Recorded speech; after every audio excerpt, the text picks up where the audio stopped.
Hey there, ninjas. How are you? I'm back for another live today. I wanted to share something with you, something that I love. You've probably seen me mention it in the Facebook group. And if you're not in the Facebook group, if you could see this outside of the Facebook group, like search Facebook for the Fearless Fresh Kitchen Ninjas. But if you're in the group already, you've probably seen me talk about these beans, right? And it's backwards for you, but these beans are from Rancho Gordo. Now, I don't work for Rancho Gordo. Rancho Gordo in no way pays me for an endorsement. But I gotta tell you, these are my favorite beans. And I cook these beans a lot. And, I always liked beans. Canned beans are good, But there's a lot to be said for having a pot of beans simmering slowly on the stove all day. It just kind of sits in the background and simmers and does its own thing. You don't really need to bother with it much. But these beans in particular are delicious because the effort that goes into growing these beans and creating relationships with the growers down in Mexico, the people that own this company actually live in Sonoma County. The quality of these beans are incredible. Like, they're guaranteed fresh. They head out to the stores very soon after they've been dried. And these are the freshest tasting beans I've ever had. And so there's another reason I like to support Rancho Gordo besides the fact that their beans are delicious, right? And that reason is that I really like supporting small time food people, right? Like companies that create food and sell food. You can buy canned beans at the grocery store, or you can buy, whatever brand of dried beans are on the shelf at the grocery store. But buying from a company like this supports the little guy in some way. And I think that this is really important, not only because of, I like to support the little guy, right? We live in a world where it's being taken over by corporations and I don't know about you, but I think that kind of sucks. We're really losing small businesses and small companies and single people out there that are trying to make the world a better place, right? And Rancho Gordo is one of those companies, right? So I said, they put a lot of time and effort into making sure that the farmers that raise their beans are, they're working sustainably and they're earning a living wage. They treat their farmers really fairly. And I like to support companies that do that, right? And there's a whole bunch of different companies out there, and it's different from region to region, right? I'm in California, Northern California, so the companies that I work with are very specific, and they're going to be different in your area. But I encourage you, wherever you live in the world, go out and see who's making food in your area, in your region, in your state, in your province, wherever you're at.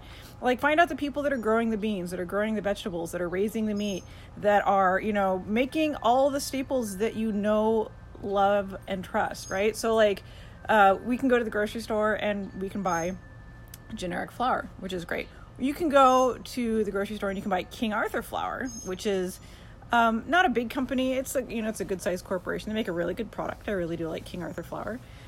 Or you could even go the next step and find a local flour mill in your region and buy flour from them. Sorry, I've got rogue mockingbirds complaining in the background. They're nesting in our trees, and I don't know if you can see the crepe myrtle back there, but there's a mockingbird nest in there, and they attack everything that happens to walk through the yard, including me. So what I was saying, find somebody in your area that makes the foods and the products and the staples that you love. Try to buy locally if you can. I know it can be more expensive, absolutely. And I'm not saying you need to break the bank to support locally, but every little thing counts, right? I don't eat beans constantly, right? So if I eat 5 pounds of beans a year, right? I can buy 5 bags of beans from this guy. And that's, let's see, they're $6 a pound. So that's $30. That's not a lot of money for a year, right? And 1 pound of beans lasts me, God, I don't know, I make it and then I freeze in them in portions. And so 1 bag of beans feeds me for, probably a month and a half, right? That, if you multiply that by a year, that's very little cost to support a small business that's, exactly where your money's going, and it's supporting your local economy.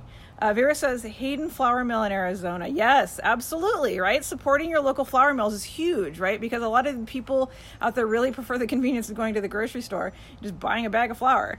And not only if you buy a bag of flour at the grocery store, you're missing out on a huge percentage of the nutritional properties of freshly milled flour. You're missing out on a huge amount of flavor, right? I actually buy some flour from a local flour mill called Honore. It's in up in the North Bay near Santa Rosa, and it's just whole grain.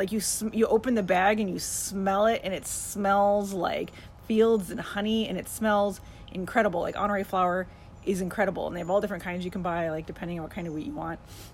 And let me tell you, if I make a loaf of Irish soda bread with regular like grocery store flour versus making a loaf of soda bread with the Honore flour, huge freaking difference. Like it's like a whole other league.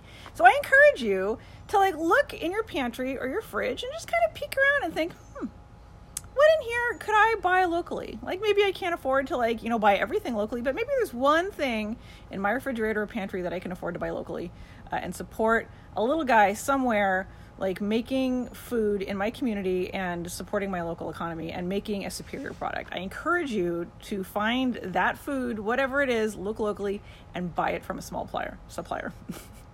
That's it. If you have any questions about buying locally or small-time independent or artisan food purveyors, go ahead and drop them below and I will answer them. Have a good one. Bye-bye.